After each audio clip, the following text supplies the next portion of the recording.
Good afternoon, ladies and gentlemen. Our program will begin in just a few moments.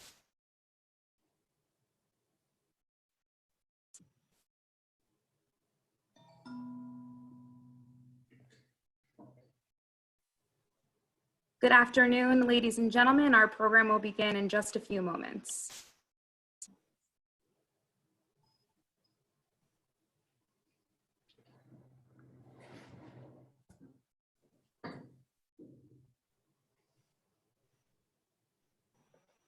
Good afternoon, ladies and gentlemen. We will begin in just a moment.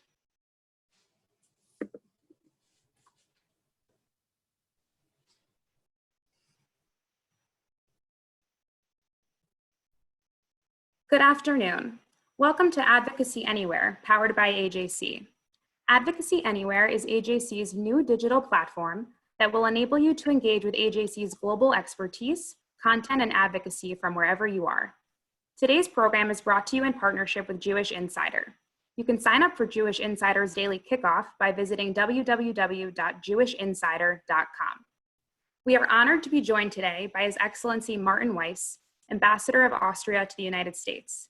Ambassador Weiss is a dear friend of AJC, and before coming to Washington, he was the much beloved Ambassador of Austria to Israel. Ambassador Weiss will be in conversation with AJC CEO David Harris. After we hear from David and the Ambassador, we will take your questions.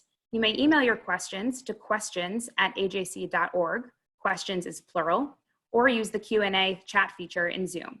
David, you have the floor. Thank you, Belle. Good afternoon to everyone. It gives me great personal pleasure today to be in conversation with a dear friend of mine and of the American Jewish Committee's, Martin Weiss. Martin, I'd like to begin by welcoming you to the AJC community and asking you, I saw Sebastian Kurz, the Chancellor of Austria, on Sunday on the CNN's Fareed Zakaria show. Austria is being held up as a model for response to the coronavirus. The Chancellor addressed this very impressively. Can you help this audience understand, as we grapple around the world and here in the United States with the coronavirus, what lessons we might learn from Austria? Well, first of all, great to see you, David, even if from a distance and on a computer screen. But it's great to be with you, and it's great to be with AJC. So thank you very much for giving me the opportunity. Well, you know, when it comes to Austria and the coronavirus response, what our government did is that they decided quite early on a pretty strict lockdown of the country. And you have followed the story closely, as did I. The Chancellor credited actually Prime Minister Netanyahu as being the one foreign leader who gave him a wake-up call and made him realize that this is something you really have to take full on. So that's what we did. And the numbers developed accordingly. As of yesterday, we had a new infection rate in the double digits. So we had 74 new infections, which is really a manageable number. And that's why the government is now thinking about a reopening strategy. Small shops have opened, larger shops will open on May 1st. Some schools in the middle of May, restaurants also. But we have to be careful about this, and the Chancellor has said it, and the Minister of Health has said it. You always have to monitor the numbers, and you have to be ready to pull the emergency brake at any moment, because it is by no means over. And so really, we are all learning from each other in this crisis. So you said that the wake-up call came from Prime Minister Netanyahu of Israel. What is it about the relationship between Sebastian Kurz and Benjamin Netanyahu, or between Israel and Austria, that prompted the Israeli Prime Minister to pick up the phone and tell Chancellor Kurz, take this very seriously? Well, you know, I was ambassador in Israel for 4 years before coming to the United States. And I have been in, I don't know, 5, 6 meetings between Prime Minister Netanyahu and, at the beginning, Foreign Minister Sebastian Kurz, later on to become Chancellor Sebastian Kurz. And I could personally witness a relationship developing between these two political leaders. And I remember the first meeting when Sebastian Kurz was still foreign minister, and you could see how Prime Minister Netanyahu, with all his international experience, with all his domestic experience. And he was like looking at this young foreign minister, and you could almost feel that he's like, I mean, but you know, he could also see that Sebastian Kurz was a political leader who means what he says, who delivers on what he promises to you. And I think that's what a politician can appreciate in another politician. And Sebastian Kurz really early on in his foreign ministership and in his chancellorship made it very clear that the relationship to Israel is a priority for him. And so I think they met on a personal level. And I think maybe Bibi Netanyahu saw in Sebastian Kurz a little bit of himself, because there was a young, certainly center-right political leader who was very skillful, who was a good speaker, who had substance. And I think in a way there is this political cooperation, but there's also personal cooperation. They really like and understand each other. And this is exactly why this phone call happened. It just doesn't happen that a random political chancellor calls you. It has to be someone you trust, Exactly. who trusts you. So let me ask you, and I want to come back later in the conversation to Austria-Israel relations, but Benjamin Netanyahu and I are the same age, and Sebastian Kurz is younger than my youngest child. So I've told my 3 children that they are failures in life because none of them is running a country yet. What explains the precociousness of Sebastian Kurz that at such a young age, and please tell our audience how old he is, at such a young age that he has managed so skillfully and adeptly now to run as chancellor for the second time. Yes. Well, you know, when he became my foreign minister, Sebastian Kurz was 27 years of age. So he's now an old man. I think he's 32. So he's an old man. But I remember I was at the time a spokesman of the Austrian foreign ministry. And he called me and he says, you know, they've just appointed me minister, you're a spokesman of the ministry. Tell me in your experience, how will this go down with your colleagues? They're all conservative, they're all old, they all know the world. How will they look at me as a 27-year-old foreign minister? And I'm sure I'm not the only person that he called on that day. I think he made a lot of the same phone calls. But I told him, I said, listen, age is really not so much the issue. They will judge you by how serious you take your job. If they see you, that you really mean it, that you want to be a good foreign minister, you will get all the help. If you're 27 or 74. And that's what he did. He tackled the job full on. Everybody saw that he really meant it. And without wanting to flatter him, because, you know, I'm already ambassador, I don't have to flatter him anymore. He was my best foreign minister in my 30 plus years of foreign service experience. Incredible. I want to come back to Sebastian Kurz in Austria and Israel, but today, as you know, is Yom HaShoah, the Day of Holocaust Memory. That's commemorated in Israel and around the world. Austria, needless to say, has a very specific World War II history. Can you share some thoughts as an Austrian citizen, but also mindful of the evolution of Austrian thinking after the war about its responsibility or lack of responsibility to the Jewish people? Yeah, it's a very special Yom HaShoah with Israel, country in lockdown. I've been at several Yom HaShoah celebrations, commemorations in Israel. This must be a very special one today.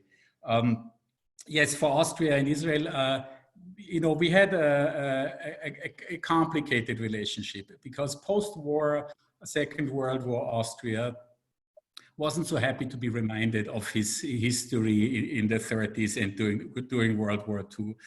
Everyone was kind of ready to move on into, you know, rebuilding a country after devastation in the war.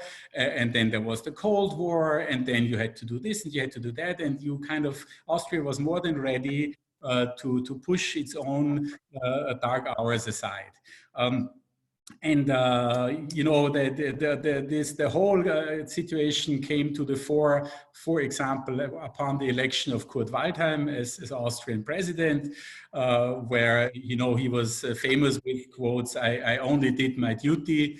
And what did that mean? So there were a lot of open questions, and I think a lot of opportunities lost between Austria and Israel because of that. If you're not clear about your own history, it's hard to have a decent future. That's just the truth.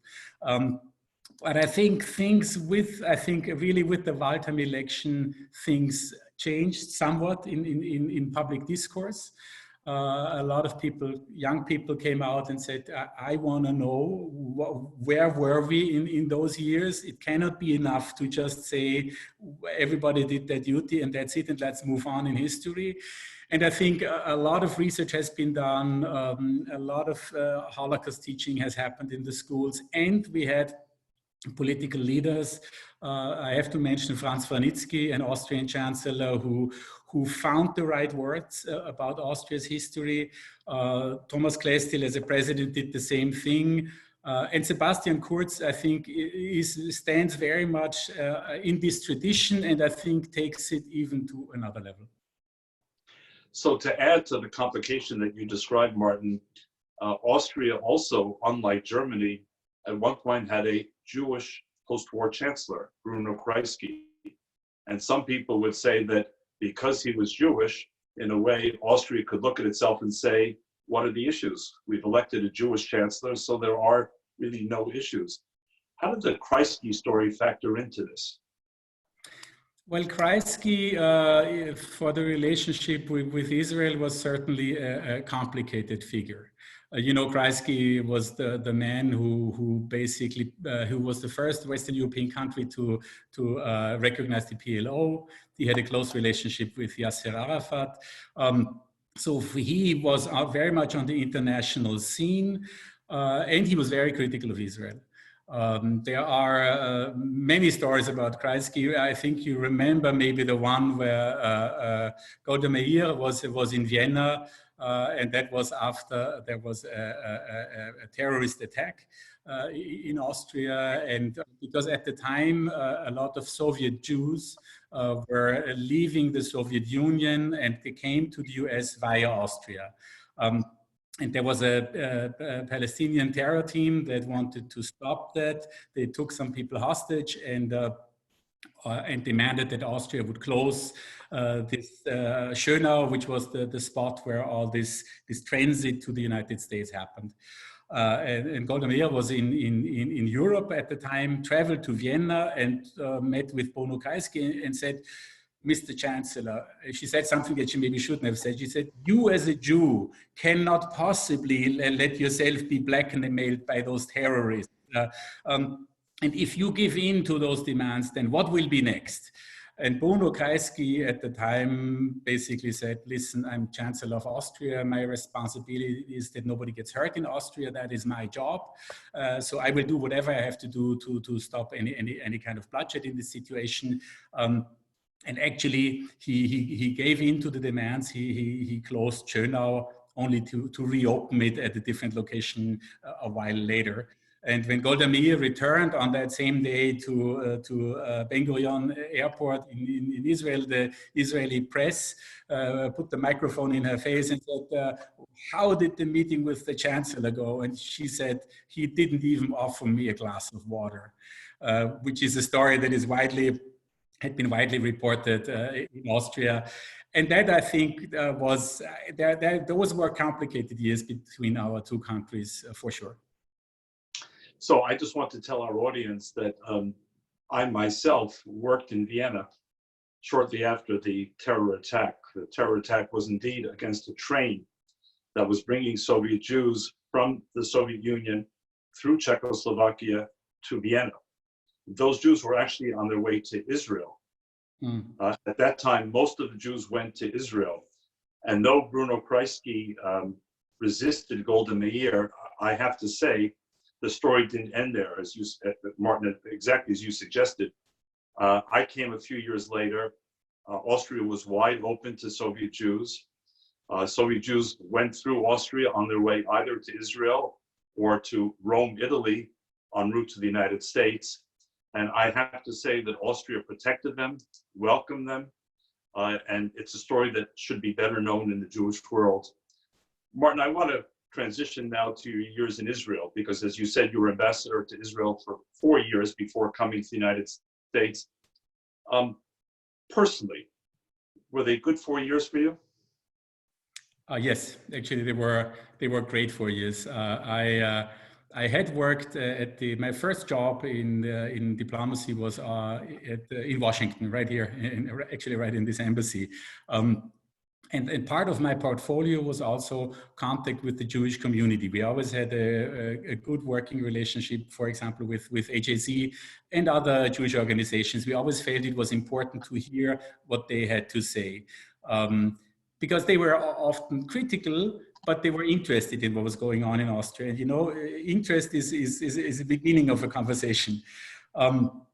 And so I always thought that at one day in my career, it would be great to go to Israel, to really live in a Jewish state and see how life unfolds in Israel. And for me, it was politically very interesting, fascinating.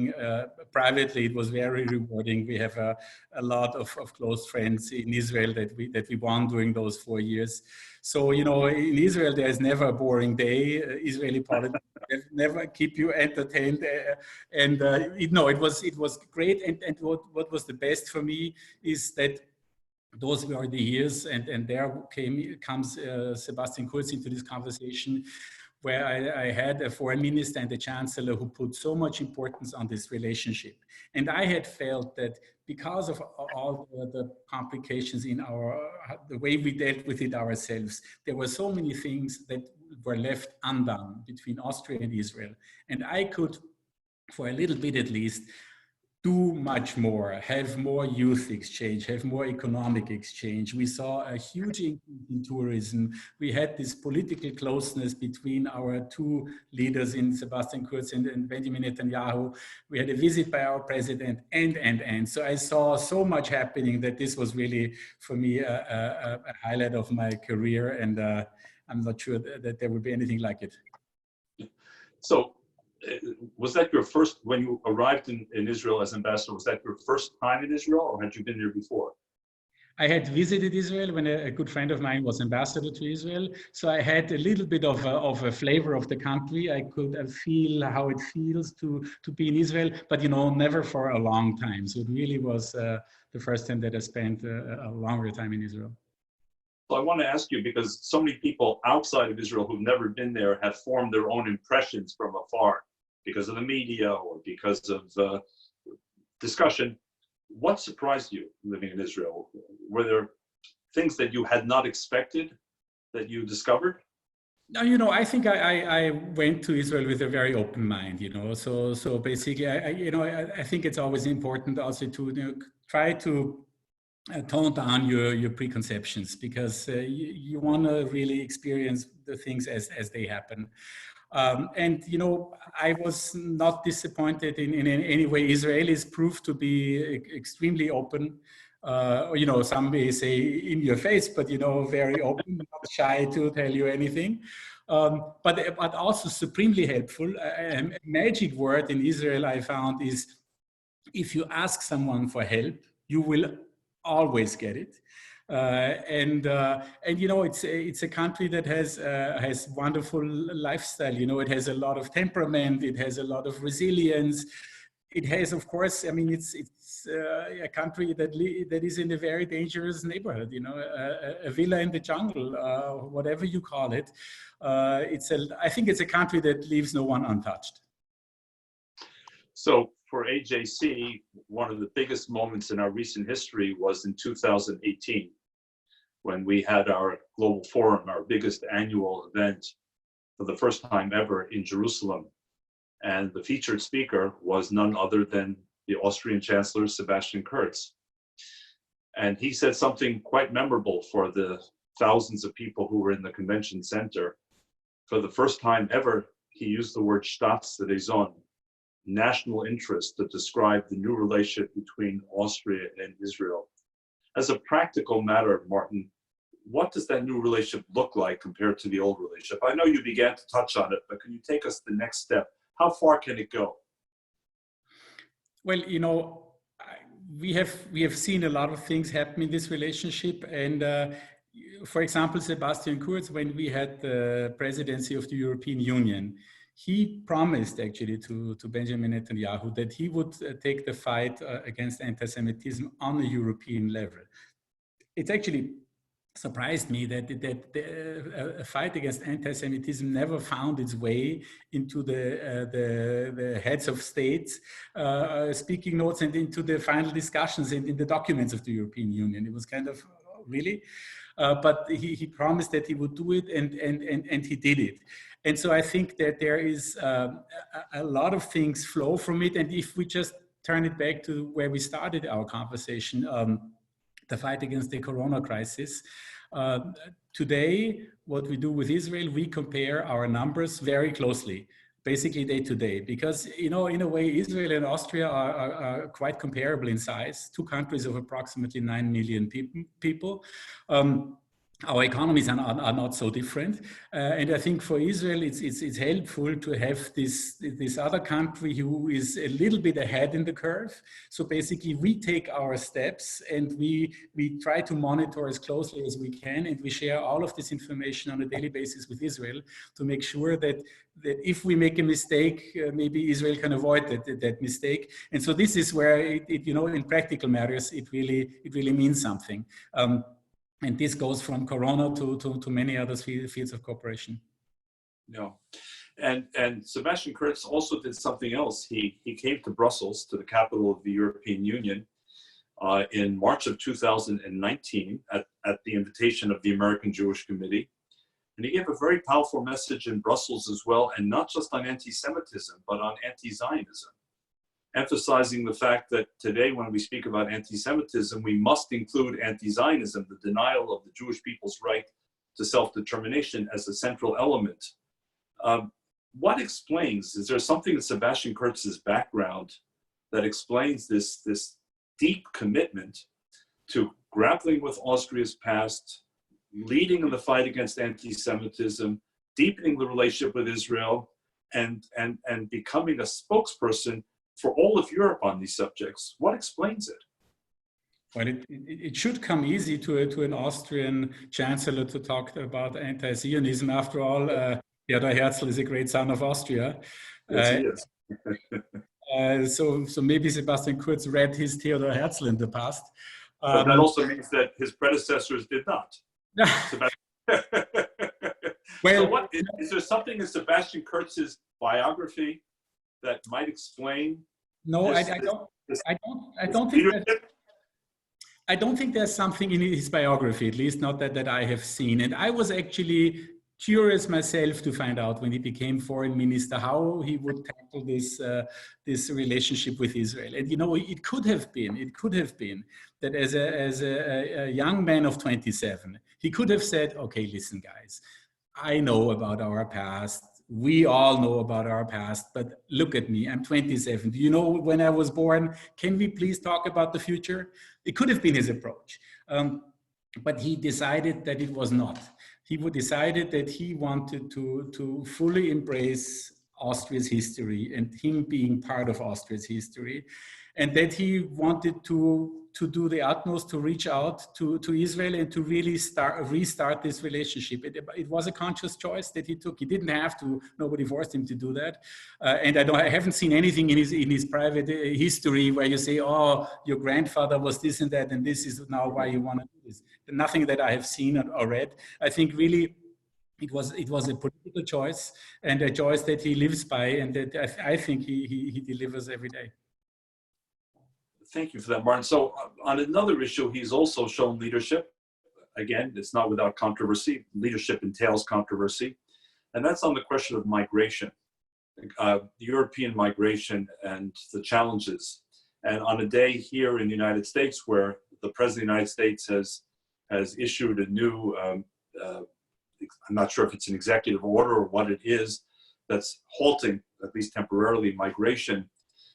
Can you explain to our viewers what has been the view of Sebastian Kurz as a European leader on the issue of migration, which has so much embroiled Europe in challenge and controversy? Well, You know, Sebastian Kurz started his political career at the age of 24 when he became state secretary, which is kind of a deputy minister role. And he was at that time responsible for integration.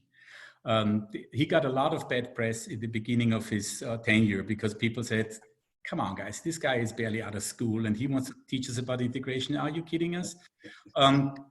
But he was fully engaged in his job, did a very good job as a state secretary for integration. And I think this kind of shaped his political mind also. So fast forward to him being foreign minister and to the year 2015, which was a year that kind of shook the foundations of Europe.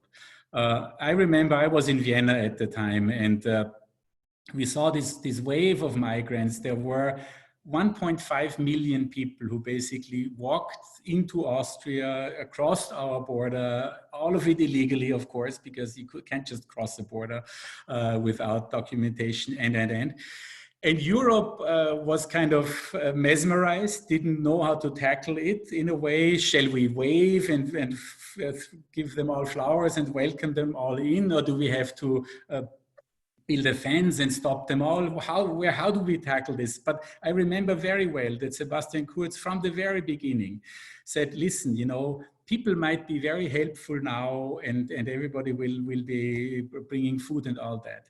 But this whole crisis stands and falls with how many of them can we really integrate? This is what the numbers, it's a game of numbers. If you have 20,000 people that come to Austria, no problem, we can integrate them every year. If you have 100,000 that come to Austria, that we cannot integrate them, we don't have the finances, we just cannot do it. So it's not a matter of, are you a horrible person who doesn't want to let someone in who needs a future? Or are you a die-hard, latte drinking, Prius driving lefty who wants everyone sleeping in their backyard? It's a game of numbers. If you don't get the numbers right, you cannot handle it, no matter how good your heart is. This is what led him to take a very restrictive approach and say, listen, we have to try to manage the numbers. We have to stop the flow that comes directly from Turkey through the Balkans into Austria, onto Germany, onto Sweden. If we don't manage to control this, we have a problem that we cannot possibly handle. And, you know, look at Israel. What did Israel do on the Sinai Peninsula? Israel built a fence. You know, you may like it, you may not like it, but, you know, if there are 10, 20, 30, 40, 100, how many thousand immigrants will you allow into your country before you have to say, listen, we have to take measures. We cannot, because if you are not able to integrate these people into your societies, you have bought yourself a problem, not for today, but for the next 40 years. Because then you have people who have no education, who don't speak your language, who will not be able to find a decent job. What kind of future do they have? What will that mean for what they do in their life? You know, it's just, it overwhelms your society on so many levels.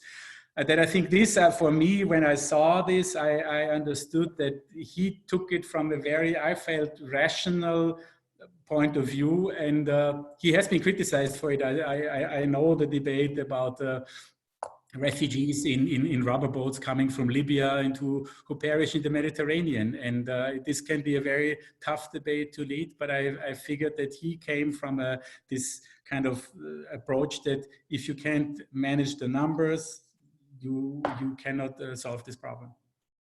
So what's the verdict until now, Martin, on the integration process? I mean, Austria has had flows from Hungary in 1956, from Czechoslovakia in 1968. Even some Soviets stayed in Austria from Uzbekistan and elsewhere. What is the verdict until now about the flow from the Arab world, from Turkey, that has settled in Austria? Success? Yes, I think so far success, but this is of course, because the number that came in this year and last year actually is now at a manageable level. But we've seen about approximately 170,000 people, refugees that came into Austria, which is a big number. If you did look at a country of 9 million, you have 170,000 that come. That's not a small number. And of course, these people will not go to a cow village in the Tyrol. This is not where you go. You go to Vienna. So basically all of those 170,000 go mostly to Vienna. And in Vienna, they will not go to the richest districts. So you focus a problem in certain parts of Vienna. And that means you have to use a lot of resources.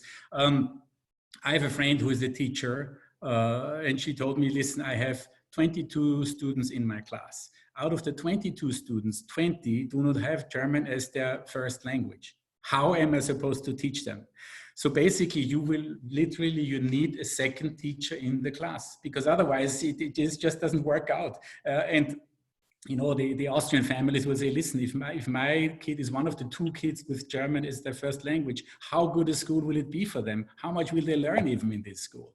So you know, those are just real problems that you cannot just wish away. You have to tackle them. It costs you a lot of money, but I think we've invested this kind of money. We have second teachers in the schools. And so far it has not gotten out of hand. And we all know that, and Sebastian Kurz saw that in his career, they can be, these refugees, former refugees, can be supremely successful Austrian citizens. We have actually a Minister of Justice, Selma Zadic, who came with her family as a refugee from Bosnia-Herzegovina as a young child. Now she's our Minister of Justice. You know, there can be great success stories, can be written, but they don't write themselves. The government has to fully engage in managing this problem. So far, it seems like it's working out. Good. So, Bell, I'm going to ask one final question of the ambassador and then turn it over to our listening audience for their questions.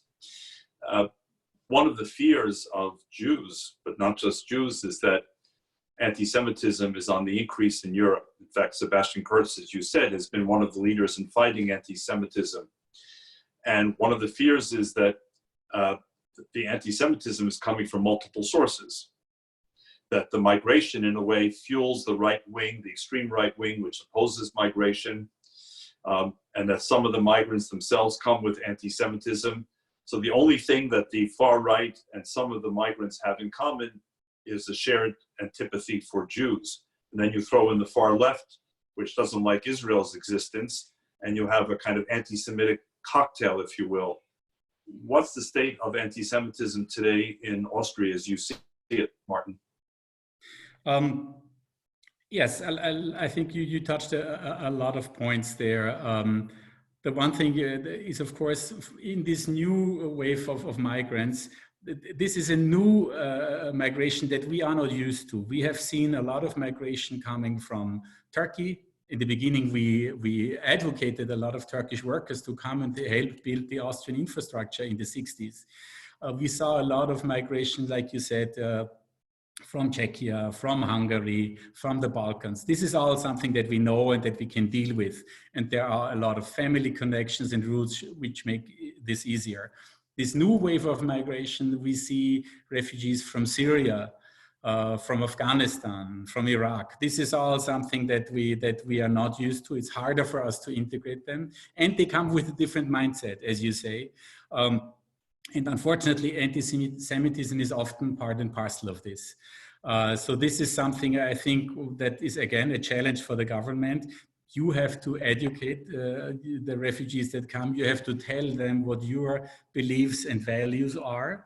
And the fight against anti-Semitism is one of those key values. And I think this is important. And I think it can be done, actually, because when you think of it, if you are a refugee from Syria who had to leave their country with nothing but a suitcase, shouldn't such a person be able to relate to the Jewish story?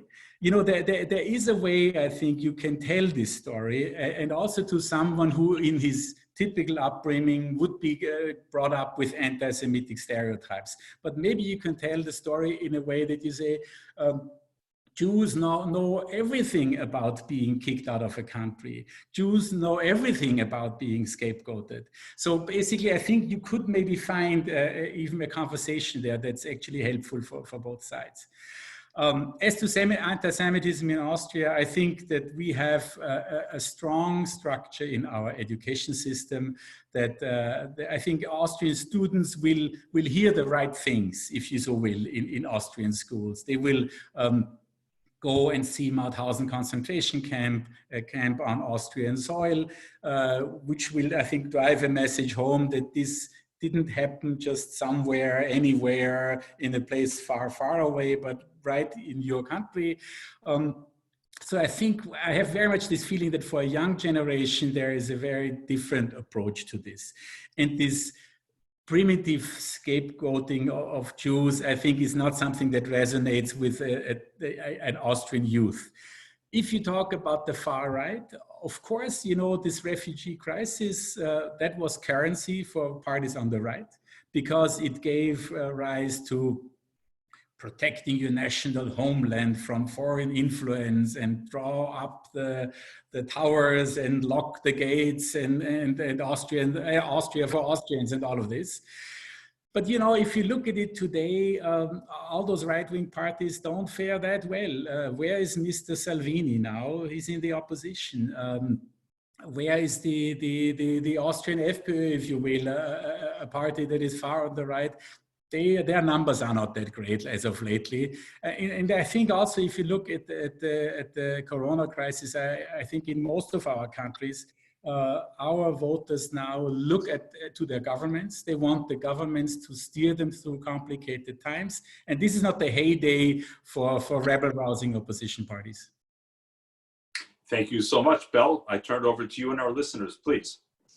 Thank you, Ambassador, and thank you, David. I just want to remind our viewers that you can send in your questions to questions@ajc.org, although we have many for you, Ambassador, and we'll go in a similar chronological order of topic. Beginning with the coronavirus, Avi in Chicago is asking, as you mentioned, Austria is one of the first Western countries to start easing the closures imposed due to the virus, and both the cases and numbers of deaths have been quite low compared to other countries. What can you tell us about the government's quick reaction to the virus? How was it able to move so decisively and efficiently? And what can the rest of the world learn from that decision-making process? Well, I think it helps if you have a clear message from the top. And I think that's what was done in Austria. You had a chancellor, a president, even the opposition, even the unions. Basically, everybody pulled in the same direction, which kind of helps everyone to understand that this is serious. This is not just one politician who has one idea, but this is a serious issue that concerns all of us. So I think if you have a consistent message, that is very helpful. Also, I have to say, you know, this is also not only a success of a government, it's a success of the population. Because no matter what the government says, if the people are not ready to follow, if they don't play by those rules, there's no way of making them to, you know. You can only appeal to them, hope that they do it, because every one of us has to make their decisions every day. Do you go here? Do you go there? Do you meet with friends? Do you not meet with friends? You know, we're not a police-controlled country. So I think it's a part of the population that came around and really took it seriously. It was a consistent leadership that helped out. And, you know, of course, what helped now is that the numbers kind of supported the government politics. In the beginning, if there is some resistance, but you have an exploding number of infections, then, you know, people will understand it's serious. And then if the effects come in, which we see now, that then we have a strict lockdown, the numbers go down. So basically, all what we did it wasn't for naught. It was for a good reason. Then again, it reinforces, yes, that we are on the right course. And now the opening up, you know, we like I said, you know, we do it, but also we have to be very careful about it. I don't think that we sit on a high horse and say, we show the world how this goes, because there is not enough information out there. We try to feel our way through it, but this combined with testing, with social distancing, with Corona apps, and I think what's very important, and I think throughout this crisis, the government has to tell you the truth from the day one. If they start lying to you, there is no end of it. You know, the people will know it, they will see it, and you have a real problem on your hands. The government has to be honest about its numbers, about the lack of testing. If there is a lack of testing, then you have to say we have to do more tests, but this is how we will do it. So I think you have to own up to the crisis. I think that's what happens, and let's see how this goes from now. Thank you, Ambassador. Along similar lines, Melissa from Los Angeles is wondering, assuming neighboring countries may choose to take similar steps like Austria, how would you assess the current level of coordination among these European countries, particularly Austria's cooperation with close countries of Germany and Italy, who were particularly hard hit? Yeah, I think, European cooperation is there. There is a level of solidarity, but also there's a bit of a feeling, everyone is in there for themselves. Yeah, this is not the prime hour of cooperation in a way. But I think what we have seen in Austria, first of all, we've tried to help Italy in a number of ways, with sending protective material, accepting patients in our intensive care units, because we still had this possibility to accept additional patients. We also accepted patients from France. So there was something that we did together. And of course, there is this discussion with neighbors we have similarly good numbers. Czech Republic has quite good numbers. Croatia has quite good numbers. Slovenia has quite good numbers. And there is, of course, a discussion. People look at the next summer. So they say, can we even go anywhere during this summer? Maybe we can go into our neighborhood. So there are some discussions on this level. And there is this larger European debate. How do you help out countries who are hard hit? How do you help out financially? There's a big European debate currently underway. And we all know and are clear that none of the countries got into this because of their mistake. It was nobody's mistake. This is an outside shock, and we have to work together to overcome it. And I'm sure actually that Europe will live up to this hour. Thank you, Ambassador. We're getting a bunch of questions about Austria's decision to offer citizenship to descendants of Jews who fled or were either killed during the Holocaust. Can you speak a little bit about this decision and what type of response Austria is expecting and hoping for? Yeah, I think this was an important step by the last government. The law to offer citizenship to descendants of Holocaust survivors in the next generation has been adopted. It has been passed by Parliament, but it has been passed with a time lapse. So it will enter into force in September of this year, which gives the administration time to prepare for this, to make sure that all the procedures are in place. And we will see, it's not so easy to gauge how many people will really ask for this citizenship, but I think it can be a good number. We have employed additional personnel. We do this here in Washington. We have done this in other embassies around the world. So we prepare for a good number of applications. I think it's a great opportunity. And if you have the chance, having another citizenship like the Austrian citizenship is maybe not the worst thing to have. And we would be more than happy if we see a great number of applications. By September, we will know more. There is some information on our websites of our embassies worldwide where you can see the criteria, but it has been I think a very open approach to this, and it will offer this opportunity to many people around the world. Thank you, Ambassador. Moving back towards the subject of Israel, Jackie in New York is commenting and asking, it's clear that Austria's approach towards Israel is unique in Europe and the European Union. What will it take, in your opinion, for other European countries to engage with Israel and see its positivity compared to the harsh tone that Europe overall seems to take? Yeah, I think for Europe, it's a big family of nations, right? It's a great number of countries with very diverse approaches, with very diverse histories.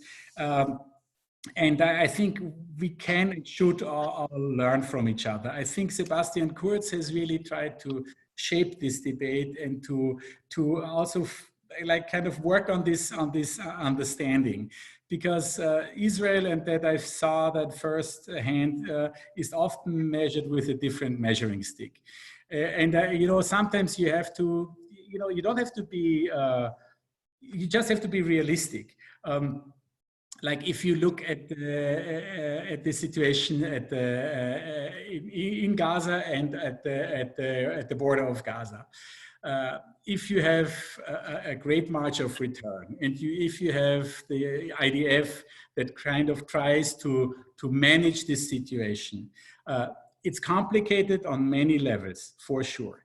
But you cannot compare this to a peaceful demonstration downtown Munich who waves some flags. This is not the same kind of demonstration. So you cannot apply exactly the same standards to this situation and to another situation. I think this is where Europe kind of, should also see the Israeli side of the argumentation more. It's just one thing if your neighbor is Syria and if you are threatened on a daily level. This just shapes your decision making. And Sebastian Kurz has said in a couple of speeches that, Israel's neighbors are not Switzerland and Liechtenstein.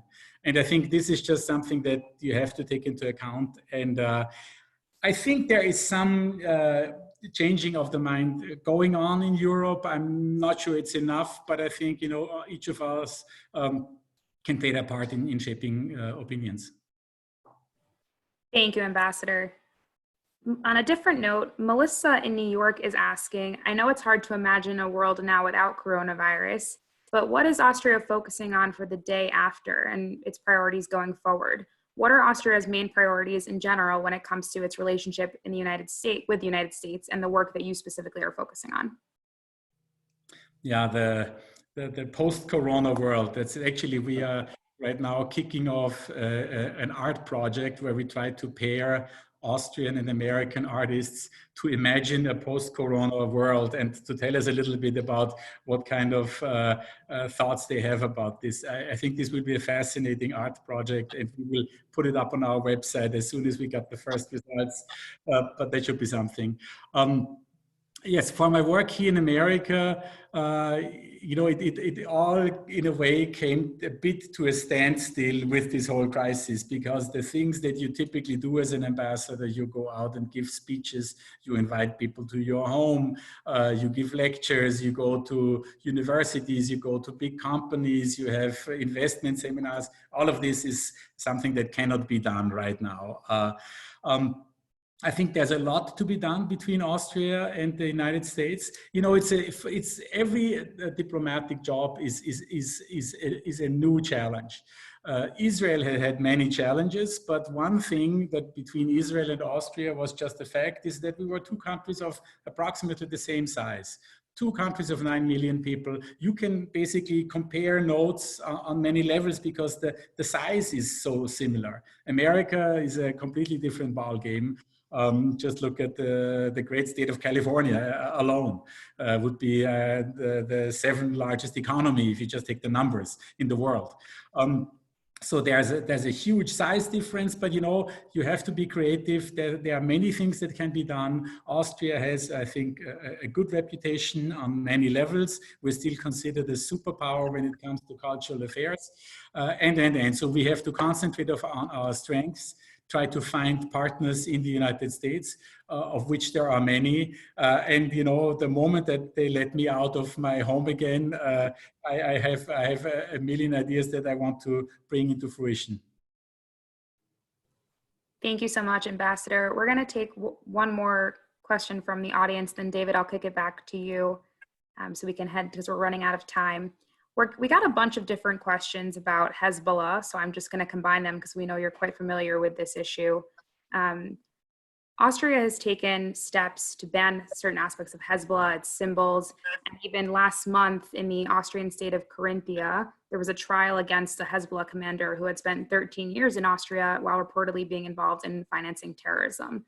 Clearly, Austria is taking a strong stance against Hezbollah, and that's quite distinct from the EU position of separating the military and political wing of Hezbollah as a terrorist organization. Obviously, Austria is more aligned with the US position. Do you see any wiggle room in advancing the US and Austria's similar position in the European Union? Yes, well, this is a complicated question because the Hezbollah issue is complicated. This distinction between a political arm and the military arm of the Hezbollah is certainly artificial. But the problem is that, and that I think is where many European countries have concerns, is that Lebanon is a country that is not the most stable of countries, let's put it that way. The question is, how much do you destabilize a country that is already not so stable? What will this mean for this country? What will it mean for a refugee situation in this region, which is already a region that's very volatile? And so I think there is an issue where concerns come in. As for Austria, for example, there is, as you know, in the south of Lebanon, there's a strong UN contingent that is stationed in the south of Lebanon. We can discuss about how efficient they are, but I have heard it from the IDF in Israel themselves that those troops of the United Nations, they were a factor that helped to stabilize this region and situation in Lebanon. Now, if you go out full force against Hezbollah, tackle Hezbollah head on, and what will this mean for a United Nations peacekeeping force of roughly 11,000 in the south of Lebanon? What will be the consequences for them? You know, there's always a bigger picture out there. I think what you said in the question is one thing you have to be very clear about. Hezbollah is a very dangerous organization, and you should not by any means belittle what they're doing and what they're planning, and they have to face the full legal consequences. And I think this is it has to be crystal clear. But I think that the overall political picture in the region is still something there that is of concern, and I think this is where some European countries have how can we say, second thoughts about the situation. So I was very much looking forward to this conversation with Ambassador Martin Weiss. Firstly, because I've known him and I admire him as a diplomat, and I thought he'd be a great guest for the AJC Advocacy Anywhere program. Secondly, of course, because Austria is very much in the news as a model for responding to coronavirus. But there's actually a third reason, which I'd like to share just before we wrap up. It's a very personal reason. My father grew up in Vienna, and my father had a very long story. It's not a happy story. And all his life, he had no affection for Austria, to say the least. That's the home that I grew up in. My evolution toward Austria began when I moved to Vienna in the late 1970s to work with Soviet Jews who were just arriving, as you heard from Ambassador Weiss. And I began to see a different Austria than the one my father had known. I saw an Austria that was welcoming to the refugees, protecting them from terrorists. And later on, a decade later, I saw Chancellor Franz Branitzky become the first Austrian leader to really confront, however late, Austrian history and begin to take Austria to a new place. And then fast forward again, and I saw Sebastian Kurz from another political background continue to advance the relationship between Austria, its own history, the Jewish people, and the state of Israel.